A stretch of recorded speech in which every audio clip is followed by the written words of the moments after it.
дуруд. Ман Осим Орифпур муаллими забони тоҷикӣ ҳастам. Бо таманнои рӯзи хушу бобарор ба ҳар яки шумо дарси навбатиро оғоз мекунем. Воҷаҳои суҳбати гузаштаро дар ёд доред? Биёед месанҷем.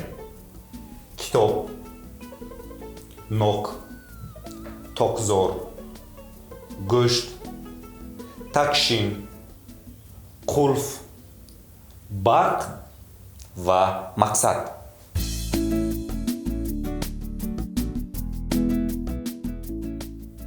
фонемаҳои ғ, х ва ҳ мавзӯи суҳбати нави мо хоҳанд буд. ҳамсадоҳои ғ ва х ба воситаи ба қисми охирини рӯи забон наздик шудани забонча сохта мешаванд. дар талаффузи ғ ва х лабҳо иштирок надоранд. роҳи ҷараёни ҳаво ба кавоки бинӣ баста мешавад. дар тавлити ғ садопардаҳо кор мекунанд, вале дар сохта шудани х озод мебошанд. ғ фонемаи ҷарангдор ва х беҷаранг аст. фонемаи х дар ҳамаи шароитҳо, яъне аввал, мобайн ва охири калима истифода мешавад ва сифати беҷарангии худро нигаҳ медорад. масалан, хар. чаҳорпое ки дар деҳаҳои кӯҳии кишварамон ки ҳаракати нақлиёт ғайриимкон аст, ба таври васеъ ба сифати боркашон истифода мешавад. бемуҳобо машҳуртарин маркаби давру замонҳо хари Насриддин Афандӣ қаҳрамони латифаҳо мебошад.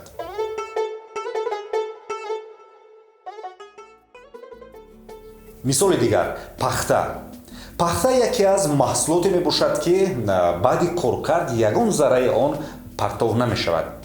онро ҳам ба сифати хӯрока, ҳам чун либос ва ҷиҳози хона истифода мебаранд.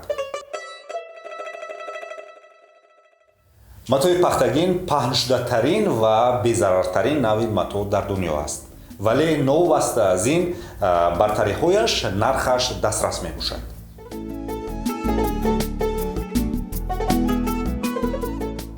калимаи нарх. умуман дар бозорҳои кишвари мо тамоми намуди маҳсулотро бо нархи дастрас ёфтан мумкин аст. асос ин ки кай дар куҷо ҳозир шуданро донем. хоса агар худи деҳқонҳое ки маҳсулотҳояшонро ба бозор баровардаанд, аз онҳо харидорӣ намоӣ, нархаш хеле арзон мешавад. масалан, калимаи ғура. ҳар меваи норасидаро ғура мегӯянд. ғураи на ҳар меваро хӯрдан мумкин аст, аммо ғураи зардолуро бо ҳаваси тамом мехӯрем. дар кӯдакӣ як каф намакро ба киса монда ба ғурахӯрӣ ба боғ мешитофтем. калимаи боғ.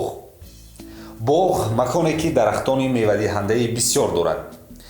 боғбон нафаре ки бо нигоҳбини дарахтон машғул мешавад. боғи бобоям хеле калон буд ва мо зуд ба ёрияш мешитофтем. калимаи оғил. бисёр вожаҳо ба кӯдакӣ ҳам вобаста аст.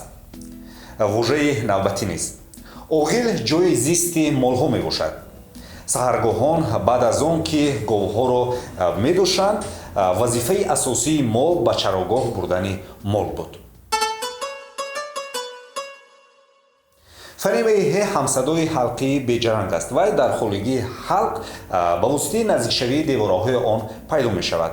ҳ беҷаранг ва ғайридимоғӣ буда дар истеъмол маҳдуд ва ноустувор аст. ноустувории он бештар дар аввал ва охири калима, махсусан дар нутқи бошитоб мушоҳида мешавад. фонемаи ҳ дар се маврид, аввал, мобайн ва охири калима омода метавонад. масалан, калимаи ҳезум. тирамоҳ мардум навдаҳои хушкидаи дарахтонро бурида, яъне ҳезум карда, ба хона меоранд, то зимистон аз гармии он ҳаловат баранд. ҳезумро бештар дар бухориҳо ва дар оштон барои хӯрокпазӣ истифода мекунанд. калимаи дигар, даҳлез. хонаи хурде ки он ҷо одатан пойафзол мекашанд ва обрез ҷойгир аст. даҳлез роҳрави болопӯшида аст ки аз он ба хонаи асосӣ медароянд. калимаи дигар, моҳ. ин ҳамон радифи наздиктарини замин мебошад ки аз ҳисоби нури офтоб равшан аст. моҳи пурраро бадри мунир ва моҳи навро ҳилол ном мебаранд. дӯстони азиз, ман умедворам ки суҳбати мо бароятон шавқангез буд. вожаҳои навро бароятон такрор мекунем.